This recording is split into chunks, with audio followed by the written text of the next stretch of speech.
오늘 거룩한 주님의 날 하나님께서 우리에게 주신 말씀은 구약성경 욥기 22장 21절로 30절 말씀입니다. 제가 봉독해 드립니다.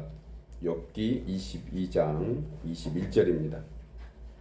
너는 하나님과 화목하고 평안하라. 그리하면 복이 내게 임하리라.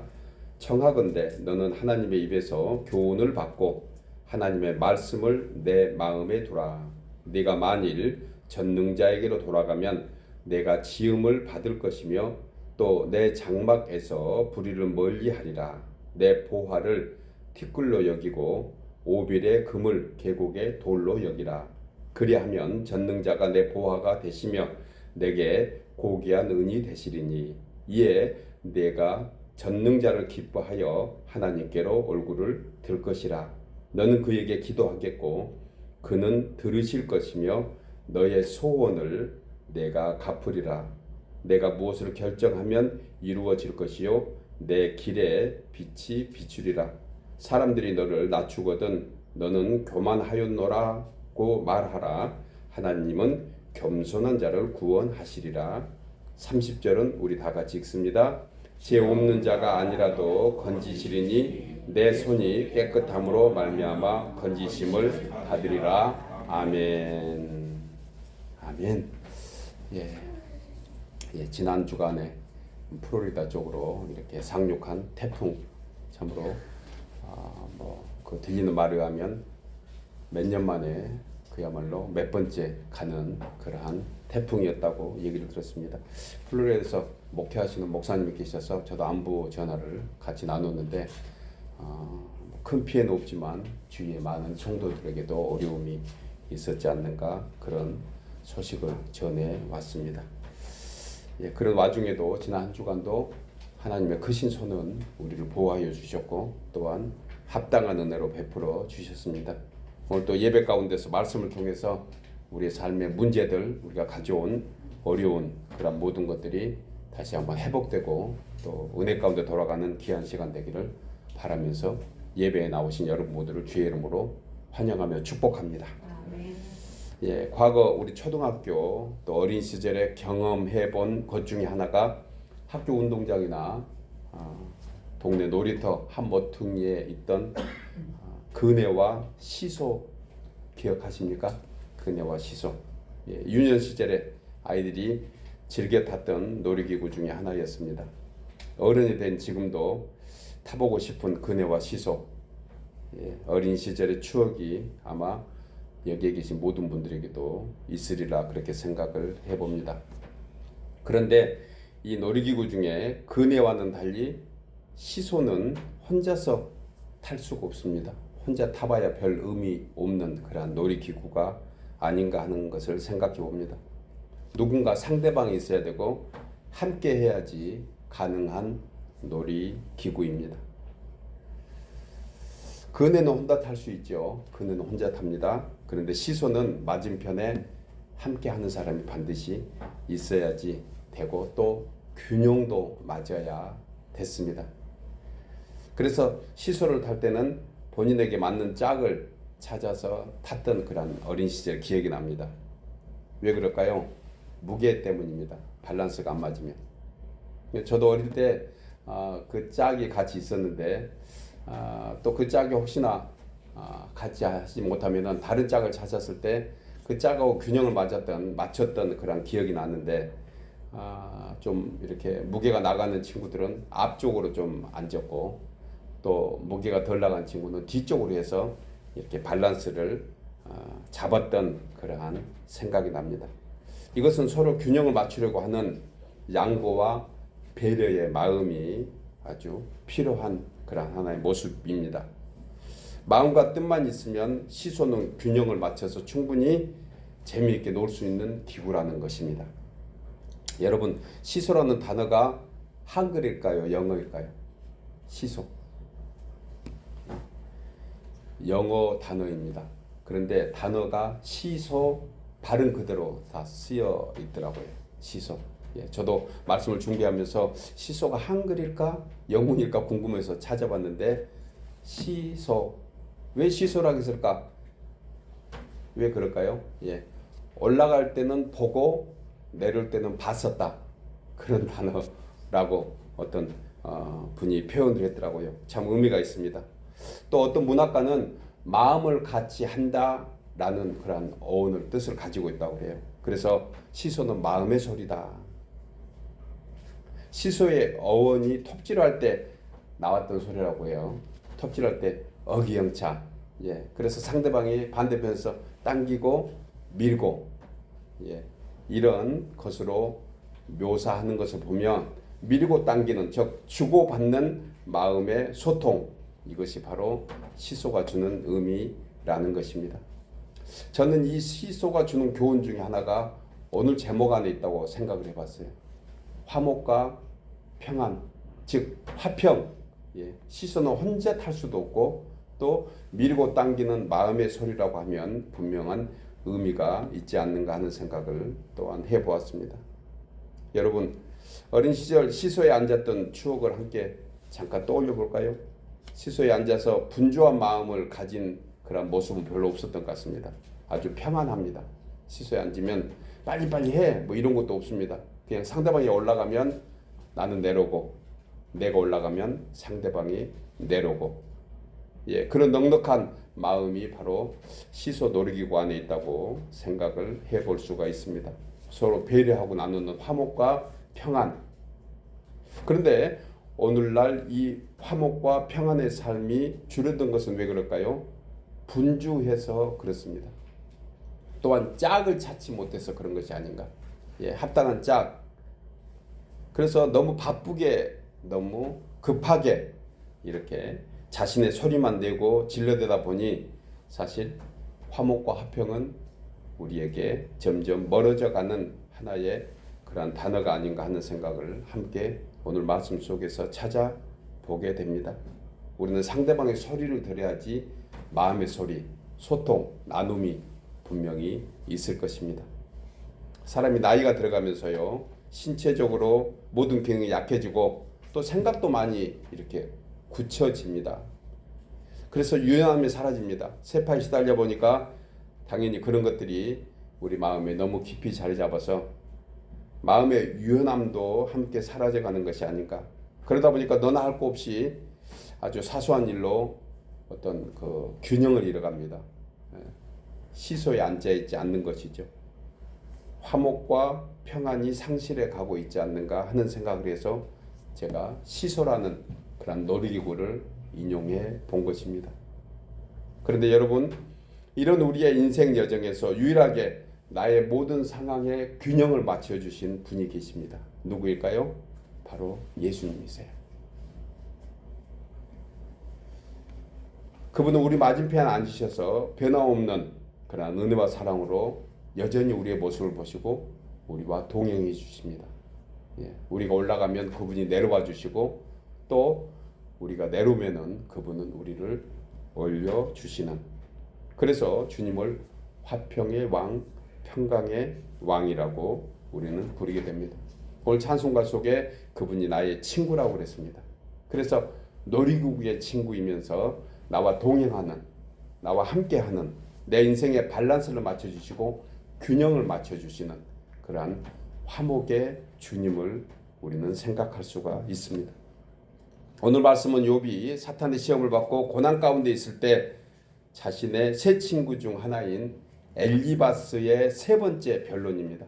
그러니까 욥기서에 기록된 말씀이 다 욥이 했던 얘기는 아닙니다. 친구들이 변론하면서 했던 얘기들이 전반부에서 상당히 많이 기록되어 있는 것입니다. 저는 이 말씀 중에 성도가 하나님의 복을 받아 누리는 진리가 담겨 있다고 같이 생각할 수가 있습니다. 그러기 위해서 하나님과 화목하고 평안하라는 것이에요. 저는 본문을 통해서 진실로 하나님의 복을 받아 누리기를 원하는 우리가 주님과 더욱 화목한 가운데 평안 은혜를 누릴 수 있는 것은 어떻게 해야 하는가? 또 하나님과 화목하고 어떻게 평안을 누려야 하나님 안에 기쁨의 삶을 살 수 있는가? 세 가지로 함께 본문을 통해서 은혜를 나누려고 합니다. 첫째로 주님과 화목하고 평안하기 위해서는 말씀의 교훈을 받고 마음에 간직해야 합니다. 우리 나누어서 읽겠습니다. 주님과 화목하고 평안하기 위해서는 본문 22절 청하건대 너는 하나님의 입에서 교훈을 받고 하나님의 말씀을 어디에 두라?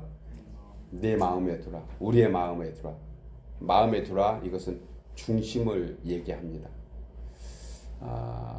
그 오뚜기 계속 어린 시절 얘기를 하게 되는데 오뚜기가 흔들리긴 해도 다시 중심을 잡는 이유가 무엇일까요? 그 중심에 무게축이 있어서 그렇습니다. 납이 들어 있습니다. 우리는 삶에서 분명히 어려운 때로는 태풍과 같은 우리 장로님 기도하신 대로 무슨 쓰나미와 같은 허리케인 같은 원하지 않는 그러한 일로 흔들리는 것 극히 당연합니다. 세상 사람과 똑같이 우리도 마음의 상처도 받고 어려울 때 힘들 때 아파하고 또 정참기 힘들 때 또 소리도 지르고 눈물도 흘릴 때도 있습니다. 그러나 계속 그런 상황으로 갈 수 없는 것, 가지 않도록 되어 있는 것은 바로 하나님께서 우리 중심에 계시기 때문인 줄 믿습니다. 오늘 말씀 속에서 하나님의 입에서 교훈을 받는다 했습니다. 하나님 입에서 교훈을 받는다. 이것은 하나님의 말씀을 듣고 깨닫는 그러한 의미를 우리에게 가르쳐 줍니다. 하나님의 말씀을 듣는 것 중요합니다. 그러나 깨닫는 것은 더욱 중요하다는 것이에요. 또한 말씀이 들려올 때 어떻게 깨달을 수 있겠습니까? 그걸 자신에게 주신 말씀으로 받아들일 때 깨달음이 생기는 거예요. 자신의 말씀으로. 다른 사람에게 주는 말씀이 아닙니다. 자신에게 지금 주는 말씀. 오늘이 욥기서의 22장 이 말씀이 나에게만 주신 말씀이라고 생각할 때 그 안에 성령의 역사가 있고 체험하게 되는 것입니다. 그때 말씀이 자신에게는 살아있는 생명의 말씀이 돼서 우리에게 양식이 되는, 양약이 되는, 그래서 그것을 간직해서 우리의 영혼이 날로 날로 더 풍성하게 되는 것입니다. 여러분, 말씀을 귀로 듣는 사람이 있고요, 마음으로 듣는 사람이 있습니다. 지금 예배하는 우리 가운데서도 그럴 수 있습니다. 귀로만 듣는 말씀과 마음으로 받아들이는 말씀, 그 차이가 무엇일까? 그 결과는 무엇일까요? 예수님께서 씨 뿌리는 자의 비유를 들어서 4가지로 말씀해 주셨습니다. 4종류의 땅이 있습니다. 길가, 돌밭, 가시밭, 또 하나는 어디죠? 옥토, 가장 좋은 밭. 이 뿌리는 씨는 천국의 말씀인데 받는 땅에 따라서 그 결실이 다르다는 것이에요. 즉 말씀이 뿌려졌지만 그 말씀을 깨닫고 결실이 있는 그것이 바로 저는 깨달음의 결과라고 같이 나누고 싶습니다. 여러분, 길가나 돌밭이나 가시밭에는 결코 좋은 열매를 맺을 수가 없습니다. 왜 그럴까요? 뿌리를 깊이 내리지 못해서 그렇습니다. 영양분을 섭취하지 못할 수 있다는 것이에요. 우리는 너무 잘 아는 내용입니다. 이처럼 말씀을 듣는 우리의 상태가 귀로만 듣고 만약에 깨달음이 없고 실천하지 않는다면 결코 우리 마음밭은, 우리의 신앙은 길가나 돌밭이나 가시밭에 불과하게 된다는 것입니다. 여러분들의 밭은 어디에 해당되십니까? 말씀을 받을 때 아멘으로 화답하고 마음으로 받아 깨달은 은혜가 충만하시기를 주의 이름으로 축복합니다. 다른 사람이 아닌 나에게만 주신 말씀이라고. 말씀을 심중에 새기고 그 말씀은 그때부터 살아서 운동력이 있게 되는 것입니다. 말씀이 우리의 심령을 치유하지만 우리의 육신도 치유합니다. 믿으십니까? 말씀을 받는 그대로 꼭 그대로 됩니다. 받은 말씀 그대로. 그래서 주님은 말씀 위에 늘 함께 따라서 하신 말씀이 믿음대로 될지어다. 믿음대로 된다는 것은 그 말씀을 나에게 주신 말씀으로 생각하는 거예요. 이 말씀이 살아서 운동력이 있어 좌우에 날선 어떤 검보다 예리하고 혼과 영과 및 관절과 골수를 찔러 쪼개기까지 하며 또 마음의 생각과 뜻을 판단한다고 했습니다. 20세기에 하버드 대학 총장을 역임했던 찰스 윌리엄 엘리엇이라는 분이 있습니다. 이분은 저도 그냥 사진만 봤는데 뚜렷하게는 보이지 않더라고요. 어릴 때 얼굴에 어느 부분에 큰 점이 있었나 봐요. 그래서 그분은 친구들에게 놀림을 받았습니다. 점박이라고. 어머니는 그 점을 좀 빼줄 수 있나 해서 그 당시에 의학의 힘을 얻으려고 했지만 수술할 수 없을 정도의 아마 상태였다고 그래요. 그래서 소년 찰스는 이 점 때문에 상당한 스트레스를 받았습니다. 열등감도 생기고요. 또 우울증까지 같이 곁들여 있던 상태였습니다. 어느 날 어머니께서 우울하게 지낸 아들에게 이렇게 얘기했다고 해요. 찰스야, 너희 얼굴에 있는 점을 없앨 수는 없다고 한다.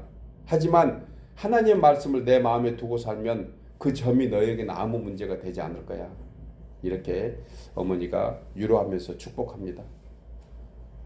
만약에 너의 마음속에 하나님만 두고 있다고 하면 사람들은 너의 점을 볼 것이 아니고 너 안에 계시는 하나님을 볼 수 있을 거야. 이렇게 축복해 주셨습니다.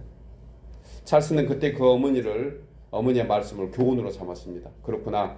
자신의 어떤 외모나 부족한 것, 이것에 열등의식을 가질 것이 아니고 그것보다 더 크신 하나님을 마음에 담으면 그런 것들이 문제가 안 된다고 생각하면서 외모 컴플렉스에서 극복하는 자신을 발견하게 됩니다. 깨달은 거죠. 그 얘기를 듣고. 결국 찰스는 하버드 대학에 큰 역사를 이뤄냅니다. 그 당시에 하버드 대학이 단과대학이었는데요. 종합대학으로 바꿔서 일대 총재가 되는 그러한 귀한 어떤 은혜를 입게 됩니다. 여러분, 우리에게는 분명한 문제들이 많이 있습니다. 우리 원하지 않는 그런 문제들 다 가지고 삽니다. 어찌 보면 우리가 스스로 해결할 수 없는 그런 문제들 때문에 우리는 가끔 포기하려고 하는 그런 마음도 있습니다. 이런 것들을 극복할 수 있는 힘의 능력은 여러분 마음속에 예수 그리스도를 간직하는 저와 여러분이 되기를 소원합니다. 그러면 문제들이 해결받습니다. 그 문제가 아무것도 아닙니다. 잠시 흔들릴 수는 있습니다. 오뚜기 같이 살 수 있습니다. 그러나 분명히 다시 세움을 얻을 수 있다는 것입니다. 하버드 대학의 총장 찰스, 그가 다시 한번 힘을 얻었던 것은 말씀을 교훈으로 삼고 그가 마음에 간직했던 것을 우리는 함께 나누게 됩니다. 여러분, 다윗은 말로 다 형용할 수 없는 시련과 죽음의 직전의 고난을 극복하는 능력이 하나님의 말씀 안에 있었다고 그는 고백합니다. 시편 119편 50절에 이 말씀은 나의 곤란 중에 위로라. 주의 말씀이 나를 살리셨습니다. 삶의 능력과 기쁨의 원천이 하나님의 말씀 안에 있다는 것을 다윗은 분명히 경험했고 그리고 우리에게 교훈해 주고 있습니다.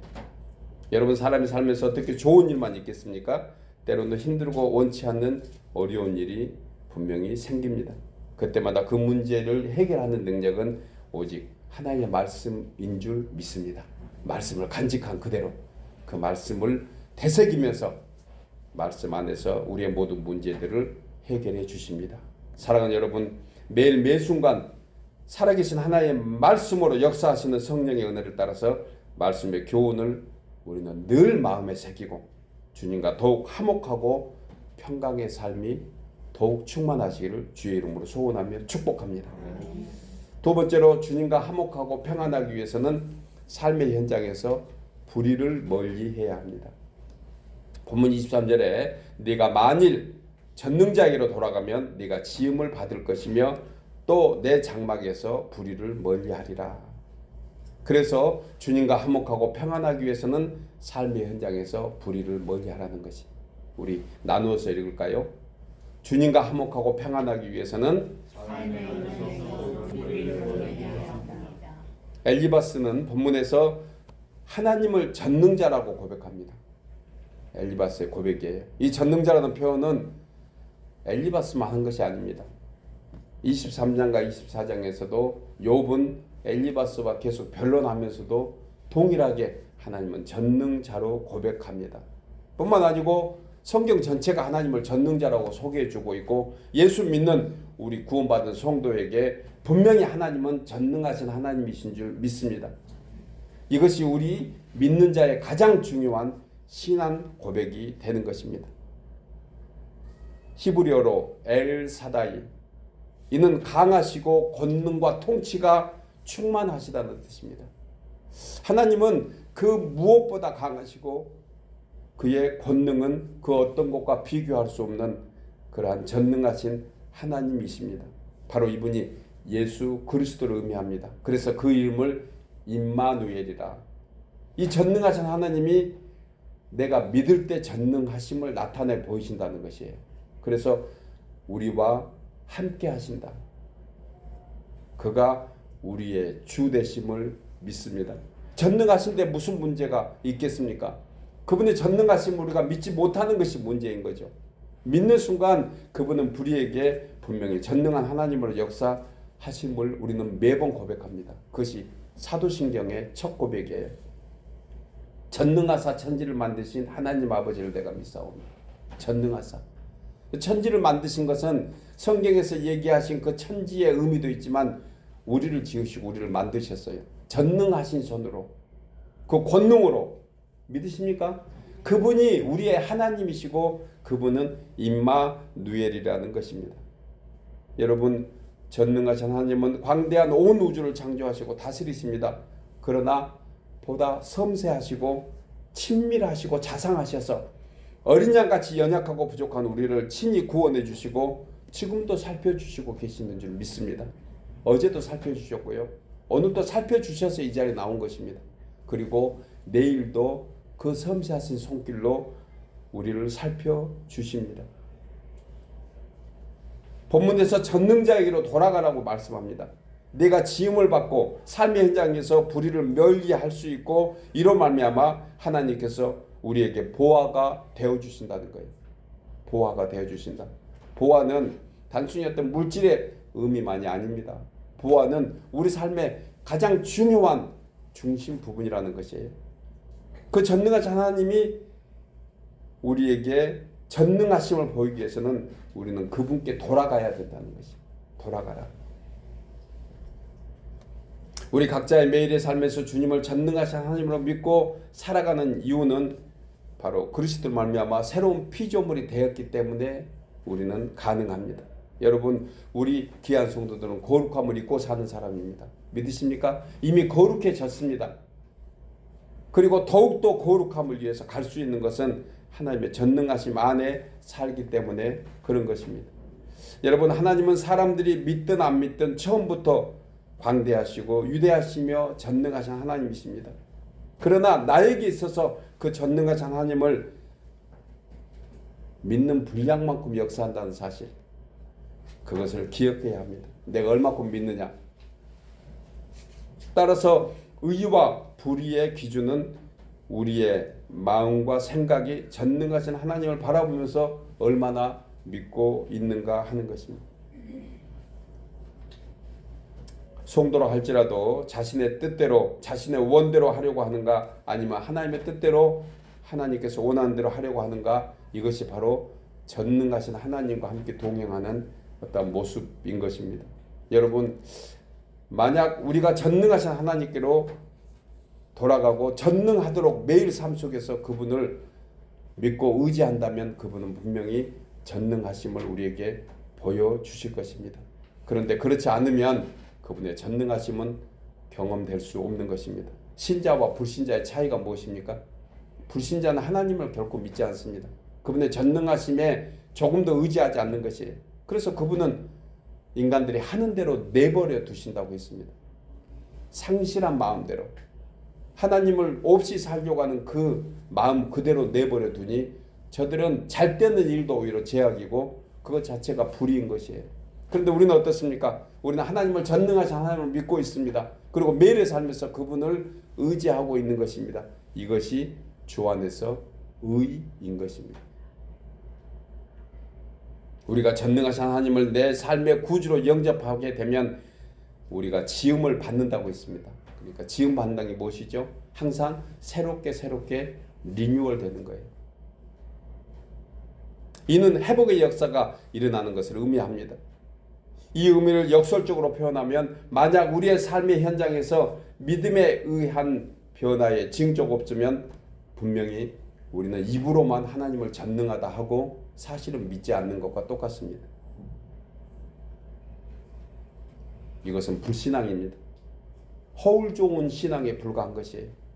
말로만 믿는다 하게 되면 성령의 역사가 없습니다. 그 이유는 하나님은 전능자로 내 삶에서 영접하지 않고 있다는 어떤 모습이 아닌가 하는 생각을 역설적으로 제가 표현해 보았습니다. 여러분, 우리는 매일 회복되어 갑니다. 믿으십니까? 섬세하게 보십시오. 조금이나마 회복되어 분명히 갑니다. 영혼이, 심령이 우리 주님을 향해 가고 있는 것입니다. 이것이 하나님을 전능자로 모시고 있는 하나의 증거입니다. 여러분, 하나님은 저와 여러분에게 전능하신 하나님이 되기를 바라고 계십니다. 하나님이 더 기대하고 계세요. 그래서 하나님을 계속 나타내 주십니다. 하나님을 계속 보여주셔요. 하나님을 보려고 마음만 먹으면 하나님은 우리에게 전능자로 늘 함께 하시려고 하시는 분입니다. 여러분, 사도 요한은 영접하는 자, 곧 그 이름을 믿는 자들에게는 하나님의 자녀가 되는 권세를 주셨다고 했어요. 영접하는 자, 전능하신 하나님을 믿고 의지하면 하나님의 권세가 우리에게 보이게 되는 것입니다.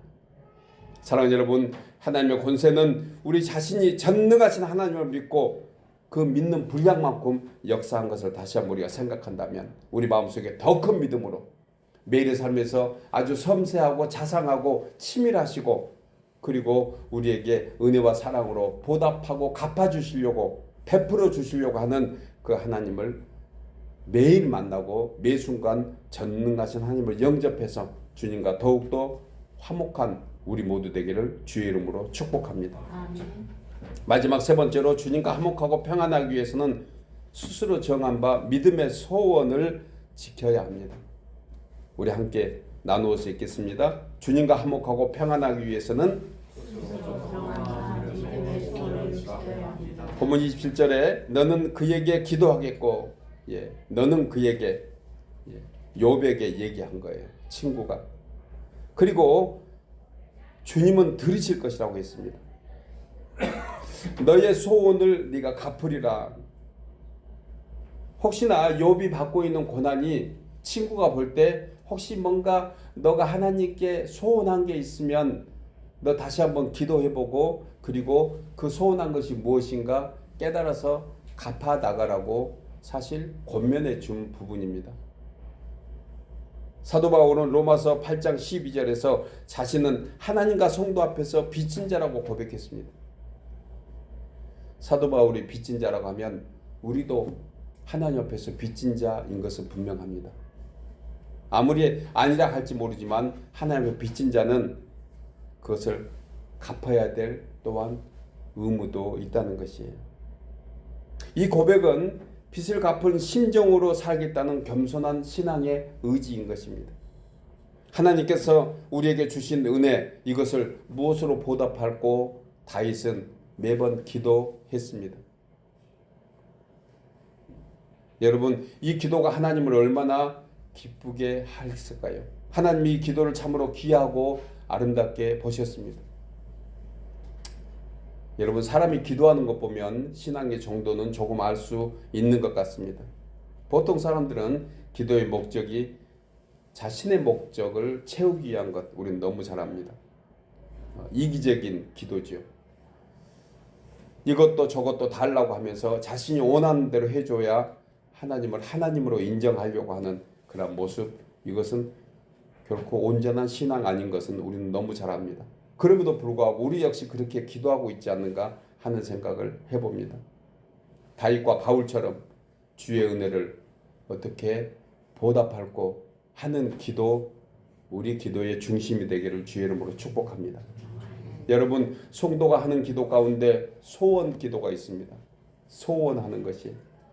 이 기도는 하나님의 은혜에 대하여 무엇인가 보답하겠다는 작정의 의미가 있습니다. 이것은 하나님과 거래하는 소원이 아닙니다. 하나님이 뭘 해주시면 제가 이렇게 하겠습니다 하는 것이 아니에요. 하나님께서 이미 주신 은혜가 얼마나 큰가 깨닫고 나서 그리고 그 은혜를 갖고자 하는 그런 결정인 것입니다. 더 안 주셔도 된다는 것이에요. 다니엘과 세 친구가 그렇게 얘기합니다. 그리 아니하실지라도 그 풀무불에서 우리를 구원하지 않는다 하더라도 나는 하나님을 결코 모른다 하지 않는다.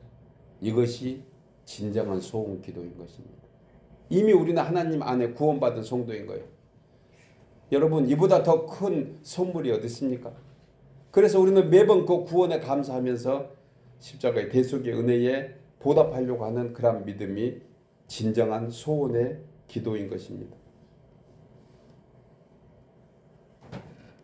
신앙에 연륜이 있고 많은 은혜가 있는 그런 사람들, 그 사람들 분명히 있습니다. 그런데 거창한 어떤 소원, 그것을 하는 것은 아니라고 생각합니다. 거창한 소원, 이것은 꼭 그것만이 소원이다, 그것은 아니라는 거예요. 말씀 중에, 기도 중에 혹시 어떤 고난과 어떤 어려운 때에 하나님께 받은 그 은혜, 아주 작고 아주 연약해 보인 것 같지만 그때 하나님 앞에서 우리는 또한 다짐하고 결단하는 그러한 믿음이 필요합니다. 분명히 기도하면 하나님이 그것을 가르쳐 주실 것입니다. 그리고 하나님이 그렇게 할 수 있는 힘도 주시리라고 믿습니다. 사무엘상 1장에 보면 한나가 이 같은 소원 기도로 하나님을 기쁘게 했습니다. 하나님께서 한나의 태를 열어주신 것은 바로 이 소원 기도를 통해서 그와 같이 열어주셨습니다. 그리고 그 태를 열어 한나에게 자녀가 없던 그 여인에게 5 자녀를 더해 주신 것을 보게 됩니다. 사무엘상 2장 21절에 여호와께서 한나를 돌보시사 그로 인하여 임신하여 3 아들과 2 딸을 낳게 하셨고 아이 사무엘은 여호와 앞에서 자라니라. 여러분, 이것을 복이라고 얘기합니다. 은혜의 은혜인 것입니다. 우리가 어떤 마음의 결정, 마음의 소원, 그리고 자녀가 없어서 자녀 하나 있으면 좋겠다고 그렇게 애통하면서 울었던 그 한나가 하나님 앞에 소원했을 때 하나님은 더 큰 것을 베풀어 주심을 믿는, 이게 바로 전능하신 하나님의 그러한 신앙이 우리 가운데 있는 것이 아닌가 하는 생각을 함께 나누게 됩니다. 여러분, 우리는 어떤 소원의 기도를 하나님께 드렸었습니까? 이미 드렸을 것입니다. 신앙의 연륜이 되어질수록, 신앙생활이 깊으면 깊을수록 분명히 언젠가 과거에 우리는 소원을 했었을 것입니다. 한나와 같이 혹시 자녀를 낳으면 하나님께 드리겠습니다 하는 소원도 하신 분들도 더러 많이 계십니다. 내가 무슨 사업이 잘 되면, 내가 건강해지면, 내가 어떤 여건을 갖게 되면 하나님께 소원했던 그러한 혹시 기도들이 있지 않습니까? 주님은 그것을 잊어버리시지 않고 있다는 것입니다. 전도서 5장 4절에 네가 하나님께 소원하였거든 갚기를 더디게 하지 말라. 하나님은 우매한 자들을 기뻐하지 아니하시나니 소원한 것을 갚으라. 성도가 어떤 계기가 되면 여러 가지 새로운 신앙의 결단을 하게 됩니다. 특별히 예배 시간에 말씀을 통해서 결단합니다. 기도 시간에 말씀을 통해서 결단하게 합니다. 성경 읽기도 정하고 또 어떤 예물도 작정합니다. 영혼을 위해서 전도하고 또 하나님 앞에서 자신의 신앙을 위해서 분명히 뭔가 결정합니다. 이것은 하나님이 기억하고 계신다는 사실입니다. 여러분, 하나님을 경외하지 않는 것 중에 하나가 지난날 하나님께 받은 은혜에 따라서 스스로 결단했던 그 믿음의 소원을 이행하지 않는 것 또한 하나님을 경외하지 않는 어떤 모습이 아닌가 함께 나눌 수가 있습니다. 전도서 5장 6절에 내 입으로 내 육체가 범죄하게 하지 말라. 사자 앞에서 내가 소원한 것이 실수라고 말하지 말라. 어찌하여 하나님께서 내 목소리로 말미암아 진노하사 내 손으로 한 것을 멸하시게 하랴. 무슨 말입니까? 소원에 관한 어떤, 만약 지금 하나님과 약속한 것을 지키지 않으면 손으로 한 모든 것을 그 값으로 빼앗아 가실 수 있다는 것입니다. 이것은 무슨 심판이나 무슨 책망은 아닙니다. 하나님이 그것으로 말미암아 더 큰 은혜를 베풀려고 하신다는 그러한 약속 또한 이 안에 있는 것입니다. 혹시 불편한 마음으로 듣지 않기를 바랍니다. 그러나 분명한 것은 소원한 것이 있으면 다시 우리 모두가 생각나서 오늘 본질의 말씀같이 너의 소원한 것을 내가 갚으라고 교훈한 것을 우리 다시 한번 생각을 해야 할 것입니다. 그래서 솔로몬은 하나님 앞에서 함부로 입을 열지 말며 급한 마음으로 말을 내지 말라고 말씀합니다. 차라리 말을 적게 하고 소원을 지키는 것이 훨씬 더 우리의 하나님 앞에 기쁨이 된다고 권면해 줍니다. 여러분, 만약 하나님께 소원한 것이 있으면 반드시 갚아야 합니다. 만약 소원한 것이 무엇인지 기억나지 않으면 여러분 그 기도 제목을 위해서 기도해야 할 것입니다. 저도 오늘날까지 많은 소원을 했습니다. 저도 다 갚지 못한 것 또한 있음을 이 말씀을 준비하면서 또 올리고 주 앞에 다시 한번 그 소원을 이행하고 향하기 위해서 기도를 했습니다. 여러분, 하나님께 향한 소원 기도는 참으로 귀하고 중요합니다. 그러나 우리 자신의 신앙을 담아서 소원한 것은 또한 주님이 기억하실 줄 믿고 우리의 믿음에 따라서 우리가 했던 소원 그것을 주님 앞에 우리 함께 이행하는, 그래서 더욱더 주님과 화평을 이루어 나가게 하실 줄 믿습니다. 사랑하는 여러분, 하나님과 화평하기 위해서 말씀을 마음에 새기고 전능하신 하나님을 온전히 믿고 의지하여 받은 은혜를 주님께 무엇으로 보답할고 더욱더 주님을 기쁘게 하는 우리 모든 삶이 돼서 하나님과 더욱 화목하고 평안한 우리 모두 되기를 주의 이름으로 축복합니다. 기도하겠습니다.